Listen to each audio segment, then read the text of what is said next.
Back to the next video. In today's video I will show you how to save some password or some sensitive data inside Keystore for a Godot Game Engine, especially for Android. So this video is for Android and we'll create an Android plugin for it. So I have three buttons. So firstly I will save some sensitive data like a password or something. So I'll click on save password. I'll just remove this for now. I'll click on save password. So the password was saved. So here I have labeled saying whether the password was saved, or in case there is any error I'm sending that signal back as well. Now I will get password. So while saving the password is encrypted in Keystore. Now while getting password, it automatically gets decrypted and you will get it in a form of string. So I'll get password. So here you can see this is my password. Now there is this Keystore is stored in a file. Now we can delete that thing as well, but currently I'm facing an issue. I will tell you what the issue is. Sorry, I couldn't find any solution, but I'm not facing this issue in native Android development.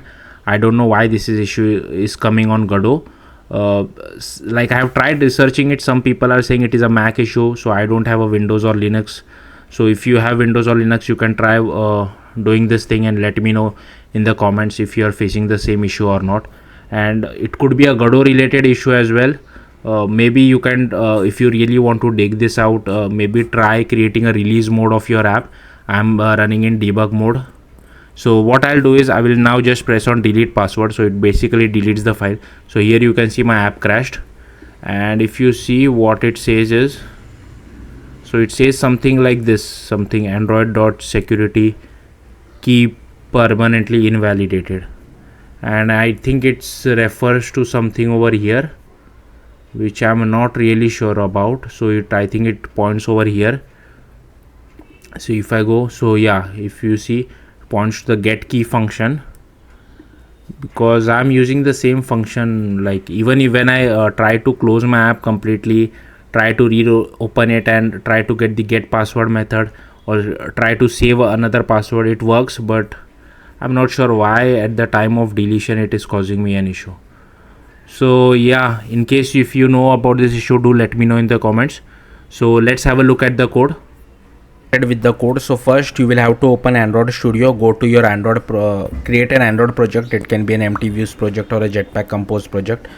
Once you create that, you will have to go to this Android drop down. You will have to select your app, right click, new module, select Android library. You can give it any name. I have given it as my library, which you can see over here, and give some package name. Click finish. I have already done this, so I won't do it again.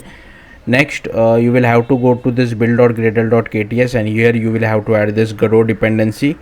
So I have added this. Again, I'm using Godot 4.2.1, that's why I'm using this, but if you're using some higher version, make sure you use that version. You can find this on Maven Central. Next, inside this Kotlin plus Java folder of your library, create this file called Godot Android plugin, and here I'm extending from Godot plugin. I'm also using this lifecycle owner because I want to make use of lifecycle scope as well as coroutines. So this is the initialization code for lifecycle. Again, this should be your plugin name. You can give it whatever name you want, but do remember this name because we will be using this in multiple places. Then here I have created our Keystore. This is the algorithm for it. This is the service name. Again, this is block code, padding, transformation, and this is the text file in which our keychain will be stored. Sorry, Keystore will be stored. Next, here I have created our Keystore, and here I have this is for encrypting the cipher. And once you call this get data, I'm calling this get store password. Okay, and here I have registered a one signal as well, which will help us to transmit data from Android plugin to the Godot side. This is for saving data, and here I am calling store password method. And for deleting the data, as I shown you, it is causing crash, but I'm not sure why. But again, I wanted to show it to you.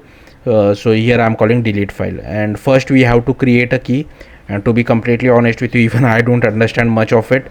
Like I have copy pasted it from Philip Lackner's YouTube channel. So this is how you generate a key. This is for decrypting cipher for IV. Again, sorry about that, I'm not really sure what all this means. This is for getting the key. This is for encrypting our data. This is for decrypting our data. Okay, this is for deleting the file. and this is for getting our stored password, so whatever password is been stored. And here you can see if file does not exist, I'm sending a signal back to the user, otherwise I'm sending the decrypted data back to the user, to the Godot side I mean. And here is, this is for storing the password, and here you can see I'm just sending it back again to the Godot side. So that's it on this part. Next you will have to go to Android manifest, again copy paste this application tag entirely, and here this should be your package name. If you don't know what your package name is, just go over here, this is your package name, followed by our class name, and this should be your plugin name, so whatever plugin name you have defined over here, so that should be it. Next you will have to go to this project drop down, go to my library, create a folder called export scripts template, inside that create a file called export plugin.jd, and I have literally copy pasted this file from the Godot documentation.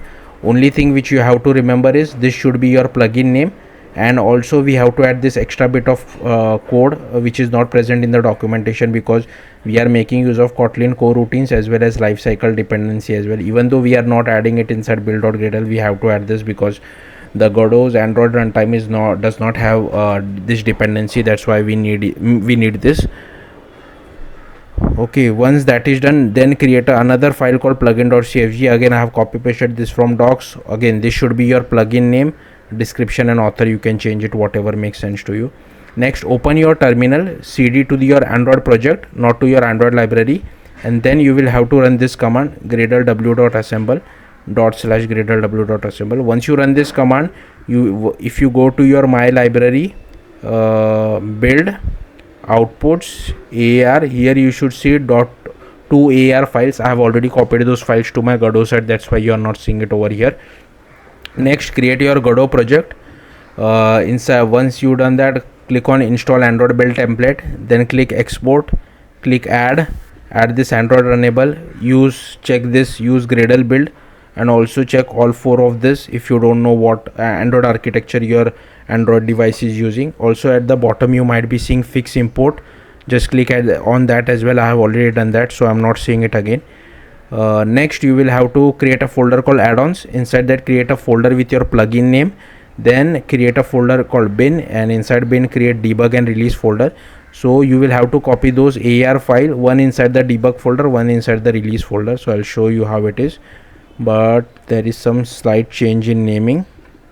So if I go to debug, here you can see the debug file has been copied, and it should be your plugin name -debug.ar. Similarly for release as well, it should be your plugin name -release.ar. And if you, so yeah, that's it. Next you will have to copy these 2 files which we had created on the Android side, this plugin.cfg and export plugin.jd as well. So I have copied this inside my plugin folder. Once you copy that, just go to a Godot project settings, plugins, make sure you check this checkbox, this one. Once you do that, here you can see that I have taken a VBox container, 3 buttons and 1 label, and this should be your plugin name. I have attached one script to this, so this should be your plugin name. And here you can see on ready, I am initializing our plugin as well as registering our signal, and it once we get a signal, this method gets called. So I am just displaying it inside our label.text. And on first button press I am saving data, so I am passing some string, and on second button press I am getting the data, and on third button press I am deleting the data. So yeah, that's it. Thank you for watching. Bye.